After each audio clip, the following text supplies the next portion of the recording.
Hello, मैं Jeetpal Singh, government animal college Mangarh, BA first year, BCom first year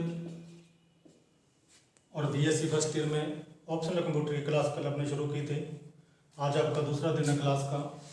कल मैंने आपको एनाटॉमी के आधार पर,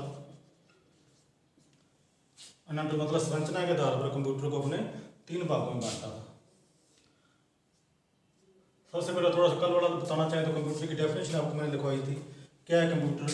कंप्यूटर एक इलेक्ट्रॉनिक डिवाइस है जिसमें डाटा स्टोर करके रख सकते हैं, जब भी अपने को जरूरत हो उसे दोबारा प्राप्त कर सकते हैं एक ऑर्डर के रूप में। उसके बाद इसको संरचना के आधार पर इसका वर्गीकरण करेंगे अपने, यानी संरचना के आधार पर इसको समझेंगे। संरचना में क्या चीज़ आ जाती है? कंप्यूटर की संरचना के अंदर सबसे पहले अपने इनपुट डिवाइसेस को लिया था कल। उसके बाद जब इनपुट डिवाइसेस कंप्लीट हो जाएंगे फिर अपने प्रोसेसिंग शुरू करेंगे। जब प्रोसेसिंग कंप्लीट हो जाएगी फिर अपने आउटपुट डिवाइसेस लेंगे। ये 3 चीजें मैंने कल आपको शुरू करवाई थी, इनपुट डिवाइसेस, प्रोसेसिंग और आउटपुट डिवाइसेस। इनपुट डिवाइसेस के अंदर अपने सबसे पहले 1 नंबर कीबोर्ड के बारे में समझा था। कीबोर्ड के अंदर अलग अलग कीज आपको मैंने समझाई थी। कौन कौन सी कीज थी इसमें? 1 नंबर आपको बताया था अल्फाबेटिकल कीज। अल्फाबेट कौन से होते हैं? A to Z, ए से लेके जेड तक जितने आपने करेक्टर यूज करते हैं उनको अल्फाबेट कहते हैं, वो इसमें आ जाएंगे अल्फाबेट। 2 नंबर आपको बताया था न्यूमेरिकल कीज। न्यूमेरिकल कीज कौन सी होती हैं? 0 से लेकर 9 तक टोटल 10 संख्याएं अपने कह सकते हैं न्यूमेरिकल कीज होती है। फिर मैंने आपको बताया था अर्थमेटिकल कीज। अर्थमेटिकल कीज कौन सी होती हैं? जब कंप्यूटर के अंदर अपने को मैथमेटिकल इक्वेशन हल करानी हो, प्लस माइनस मल्टीप्लाई डिवाइड, ये जो सिंबल होते हैं ये अर्थमेटिकल कीज में आ जाते हैं। 4 नंबर आपको लिखवाया था लॉजिकल कीज। लॉजिकल कीज कौन सी होती है? जब कंप्यूटर के अंदर में कोई फैसला या कोई डिसीजन लेना होता है वो लॉजिकल कीज कहलाती है।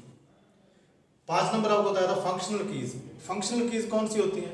F1 से लेकर F12 तक फंक्शनल कीज होती हैं। ये क्या काम करती हैं? ये ज़्यादातर कॉम्बिनेशन बनाने का काम करती हैं। कैसे? जैसे आपने डॉस के अंदर कोई फाइल बनाते हैं, उसको जब सेव करते हैं तो F6 बटन दबाया जाता है। F6 दबाते ही एंटर बटन आपने दबाना है तो आपकी फाइल सेव हो जाती है। इसी तरह उसमें एक कमांड है, एक बटन है F1 की, वो ज़्यादातर हेल्प के लिए काम आती है। इसी तरह ये सारी कीज आगे चल के इनका अलग अलग काम होता है, अलग अलग सॉफ्टवेयर में अलग अलग काम करती है।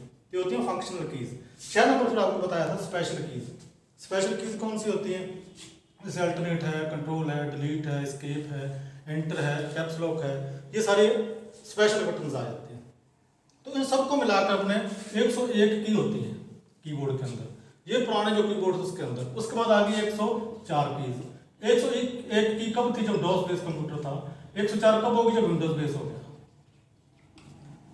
विंडोज बेस आज आप सभी अपने काम करते हैं, लेकिन विंडोज बेस में भी सिस्टम अलग है। सबसे पहले मैंने कल जो आपको शुरू कराया था उसमें मैंने थोड़ा बहुत डॉस के बारे में बताया था। आज अपने कीबोर्ड की बात कर रहे हैं तो कीबोर्ड जब आप काम करोगे तो डाटा एंट्री का काम सबसे ज्यादा होता है कंप्यूटर के अंदर। डाटा एंट्री का मतलब क्या है? डाटा का क्या मतलब है? कोई भी रॉ मटेरियल डाटा कहलाता है। जैसे आपने कुछ भी लिखा है ABC, ये डाटाज है। लेकिन जब आपने कोई वर्ड लिख दिया, जैसे आपने कॉलेज लिख दिया, ये आपके लिए एक मीनिंग हो गया, ये आपके लिए एक सूचना होगी। इन्फॉर्मेशन किसको कहते हैं? जिसका कोई मीनिंग बने। जो आपने डाटा एंट्री किया उसको कोई मीनिंग बन रहा है, वो आपके लिए सूचना हो जाती है। सिंपल आप कुछ भी काम करते हो सारा अपने डाटा एंट्री से अंदर की आ जाता है। तो जो अपने मीनिंग चीजें हैं, जिसका मीनिंग बन रहा है वो आपके काम की चीज है। मान लो ABC आप लिख रहे हो, ये आपको कोई मीनिंग ही नहीं है इसका, तो आप इसको सेव भी नहीं करोगे। सेव किसको करेंगे? जो आपको यूज होने वाली चीजें, जो आपके आगे काम आए, उसी को अपने सेव करके कंप्यूटर में रखते हैं। तो जो कुछ भी डाटा एंट्री करोगे वो आपके लिए यूजफुल है, तो उसको आप सेव करके कंप्यूटर में फाइल के रूप में रख सकते हो। अब फाइल के रूप में कैसे रखेंगे? तो सबसे पहले मैंने आपको डॉस एक बताया था, डॉस में काम कैसे करते हैं। डॉस अब क्या चीज है, ये भी सारे पूछेंगे डॉस क्या चीज है। डॉस एक ऑपरेटिंग सिस्टम है। डॉस क्या है? एक ऑपरेटिंग सिस्टम, शॉर्ट में लिख दिया ना OS, operating system. Operating system भी कौन सा है? Single user operating system. Single user operating system. अब सिंगल यूजर से क्या मतलब है? सिंगल यूजर में एक ही व्यक्ति एक ही बार में एक ही काम को करेगा। मतलब आपने कंप्यूटर में कोई काम करना है, कुछ भी आप लिखना शुरू करोगे, ये कंप्यूटर के अंदर सिंबल होता है डॉस का। अब आप बार में आप सभी सोच रहे हो डॉस तो हमने कभी सुना नहीं, सर ये क्यों करवा रहे हैं?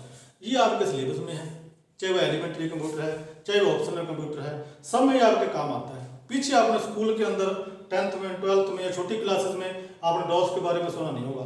क्यों नहीं सोना? क्योंकि आज की डेट में जो आप जिस पे आप काम कर रहे हो वो विंडोज पे काम हो रहा है। किस पे काम हो रहा है? विंडोज। विंडोज कौन सी? विंडोज अलग अलग, विंडो 10 भी है, विंडो 8 भी है, विंडो 7 भी है, विंडो 6 भी है, सब में अलग अलग काम हो रहा है। अब नया कंप्यूटर आप लेते हो तो विंडोज 10 चलती है, उसमें आप काम करते हो, तो डॉस पे आपको जरूरत ही नहीं पड़ती काम करने की। लेकिन डॉस आपका सिलेबस में है। सिलेबस में कैसे? कंप्यूटर में पहले क्या हुआ था, कंप्यूटर की जनरेशन, कंप्यूटर का इतिहास, उसमें चीजें फिर आती हैं आपके पास। और डॉस कब काम में आता है? जैसे मान लो आपका कंप्यूटर चल रहा है, विंडोज करप्ट हो जाती है, फिर अपने क्या करते हैं, जिससे अपने कंप्यूटर खरीदा उससे जाकर विंडो दोबारा इंस्टॉल कर लेते हैं। अब रोज रोज तो उसके बाद जाओगे नहीं, जब आपको लगेगा एक बार गए, 2 बार गए, सब लगता है मैं खुद करके देखूं, फिर आपको क्या करना होता है, विंडोज का सीडी ले आते हो, सीडी खरीद लेते हो, उससे विंडो इंस्टॉल कर लेते हो। फिर भी कई बार का विंडो आपके सीडी भी आपके पास होती है, फिर भी आपको विंडोज नहीं चल रही होती, उस दौरान क्या होता है, डॉस फिर काम आता है। अगर नहीं चल रही उसका मतलब आपके कंप्यूटर के अंदर सिस्टम फाइल होती है। क्या होती है? सिस्टम फाइलें, जो डॉस की फाइलें होती हैं, जो कंप्यूटर का डॉस के ऊपर इंस्टॉल होती हैं, फिर विंडोज आती है। कहने का मतलब आज की डेट में डॉस अपने बाय डिफॉल्ट उसमें होता है। अगर आप उसे जाना भी चाहो तो विंडोज के अंदर नीचे नीचे आती है टास्क बार। टास्क बार में लेफ्ट साइड में होता है स्टार्ट बटन। स्टार्ट बटन में क्लिक करोगे, उसके बाद जाओगे एसेसरीज पे। एसेसरी पे जाओगे तो वहां पे डॉस का सिंबल आ जाएगा। इस तरह से छोटा सा बॉक्स बना होता है ब्लैक कलर का, उस पर जब क्लिक करोगे तो आपका डॉस का एनवायरनमेंट कैसे आएगा? डॉस का एनवायरनमेंट क्या होता है? सिंपल सा, जैसे ही आप उस पर जाओगे तो आपके पास ये चीज दिख जाएगी, सी कॉलम ऐसी। सी का मतलब क्या होता है? ड्राइव। ये 2 बिंदु, इसका मतलब क्या होता है? कॉलम। ये है बैक स्लैश, लेकिन यहाँ पे ये पाथ का काम करेगा, कंप्यूटर को रास्ता बताने का काम करेगा। ये होता है ग्रेटर देन का सिंबल। ये सिंपल सिंबल जो लेस देन और ग्रेटर देन का अपने यूज करते हैं वो ग्रेटर देन का सिंबल है। ये 4 चीजें इसमें आए थे, सबको मिला के अपने बोलते हैं डॉस प्रॉम्प्ट। ठीक है, इसको बोलते हैं डॉस प्रॉम्प्ट, PROMPT। ये डॉस यहां से शुरू होगा। और इसमें अपने क्या कर सकते हैं डॉस के अंदर? जैसे अपने कोई फाइल बनानी है तो फाइल बनाने के लिए क्या करेंगे? ये आपके पास सिंबल होगा, यहां पर आप लिखोगे कॉपी, फिर स्पेस देके कौन, फिर स्पेस देके फाइल का नाम और एंटर बटन दबाओगे। कीबोर्ड के अंदर एंटर बटन राइट साइड में होता है। फिर आपको कुछ भी इसमें लिखना है। जब आपको लगता है मैंने काम कर लिया तो लास्ट में जो आके F6 की दबाओगे, अभी जो आपको बताई थी फंक्शनल की, उस बटन को दबाओगे तो आपको नीचे ऐसे कंट्रोल, ये निशान होता है कंट्रोल का, फिर Z, ये लिखा अपने आप आ जाएगा। फिर आपने एंटर बटन दबाना है तो आपकी एक फाइल सेव हो जाएगी कंप्यूटर के अंदर, आपके पास ये चीज दोबारा आ जाएगी। तो यहाँ पे जाके आपने क्या करना है? मान लो आपकी जो फाइल बन गई वो अपन दोबारा देखना चाहते हो, वैसे तो स्क्रीन के ऊपर सामने दिखाई दे रही है। अब एक काम करो, यहाँ पे CLS एक कमांड होती है डॉस की, ये कमांड ही है, कॉपी कॉन भी कमांड है, CLS भी कमांड है, निर्देश दे रहे हैं कंप्यूटर को। CLS जैसे ही आप एंटर करोगे तो ये आपको ऊपर जो काम किया है वो मिट जाएगा। मिटने के बाद आप सोचते हैं मैंने जो काम किया था कैसे देखें दोबारा, तो क्या करोगे आप यहाँ पे टाइप, आप फाइल का नाम क्या दिया था? AB, और एंटर कर दो। जो भी आपने यहाँ पे लिखा था सामने स्क्रीन के ऊपर वो शो हो जाएगा, वही रहेगा। दोबारा आप CLS कर दोगे, स्क्रीन से गायब हो जाएगा, लेकिन कंप्यूटर के अंदर आपकी AB नाम से फाइल बन चुकी है, उसमें वो डाटा सेव हो जाएगा। सिंपल सी आपको मैंने कमांड बताई, कॉपी कॉन और CLS और टाइप। कितनी कमांड कराई? 1 नंबर कॉपी कॉन। ये आपके जो प्रैक्टिकल होंगे उस दौरान आपको दोबारा से करवाएंगे हम, क्योंकि डॉस जो है वो आपने कभी किया हुआ नहीं है।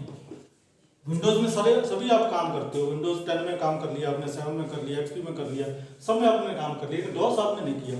इसके बाद अब नहीं करोगे तो आगे भी कहीं मौका ही नहीं मिलेगा।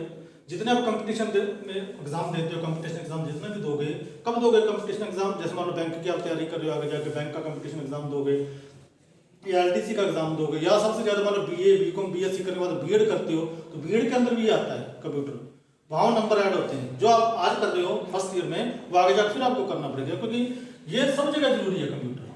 जो अपने बेसिक चीजें हैं, एलिमेंट्री जो कंप्यूटर है वो सब जगह जरूरी है। फर्क मैंने कल आपको बताया था एलिमेंट्री और ऑप्शनल का। एलिमेंट्री में आपको जो 100 नंबर का पेपर होगा, 100 मार्क्स का, उसमें आपको OMR शीट मिलेगी, और ऑप्शनल कंप्यूटर में आपको क्वेश्चन पेपर मिलेगा, आंसर शीट के ऊपर आपने आंसर देना है। आंसर शीट के ऊपर आपने क्वेश्चन का आंसर देना है, वो आपका होगा 65 नंबर का, 65 नंबर का। 65 फर्स्ट पेपर, 65 सेकंड पेपर, और 70 नंबर का प्रैक्टिकल आपका होगा। तो दोनों ये 100 नंबर और 200 नंबर के आपके ऑप्शनल कंप्यूटर का एग्जाम होगा, चाहे वो BSc है, BCom है, BA है। फर्स्ट थ्योरी पेपर, फर्स्ट में क्या आएगा, फंडामेंटल एंड पीसी। जो पहली आपकी बुक है उसमें क्या, बुक का नाम अपने कह सकते हैं फंडामेंटल एंड पीसी सॉफ्टवेयर, ये आपकी बुक का नाम है। ज्यादातर बच्चे मेरे से पूछते हैं सर हमारी किताबें कौन सी लें, कौन से आपके सिलेबस में हमारी बुक कौन सी है, तो फंडामेंटल एंड पीसी सॉफ्टवेयर आपका फर्स्ट पेपर है। दूसरा पेपर आपका है DBMS, डाटाबेस मैनेजमेंट सिस्टम, ये आपका सेकंड पेपर है। 65 नंबर का पहला पेपर, 65 नंबर का दूसरा पेपर, 70 नंबर का आपका फिर है प्रैक्टिकल। तीन चीजें आपके फर्स्ट ईयर में होंगी। ये फर्स्ट ईयर की किताब मैंने आपको लिखवाई है। फिर सेकंड ईयर में इसी तरह फिर सेकंड ईयर में 2 पेपर होंगे, फर्स्ट और सेकंड। इसी तरह फिर फाइनल में 2 पेपर होंगे, फर्स्ट और सेकंड। तो टोटल मिला के 600 नंबर आपके कंप्यूटर के होते हैं 3 सालों में। दूसरे जो सब्जेक्ट आपने ले रखे हैं, चाहे कॉमर्स में है, चाहे आर्ट्स में है, चाहे साइंस में है, वो आपके सब्जेक्ट पेपर अलग हैं। ये हमारा पेपर मैंने आपको कंप्यूटर का बताया है। प्लस इसके साथ आपके एलिमेंट्री कंप्यूटर है। फर्क आपका एलिमेंट्री और उसमें क्या है, बस एलिमेंट्री जो होगा वो आपका क्या होगा, ओएमआर शीट के ऊपर दिया जाएगा। ऑप्शनल जो होगा वो आपको आंसर शीट मिलेगी। दोनों में क्वेश्चन पेपर मिलेंगे। आंसर के लिए ओएमआर शीट मिलेगी एलिमेंट्री कंप्यूटर में, लेकिन ऑप्शनल कंप्यूटर में आपको आंसर शीट मिलेगी। ये 100 नंबर का होगा। 100 नंबर में से आपने 36 मार्क्स नंबर लेने हैं, पास करना है पेपर को। नंबर लोग अच्छी बात है ज़्यादा, लेकिन ऐड में 36 ही होंगे, ये नंबर ऐड नहीं होंगे।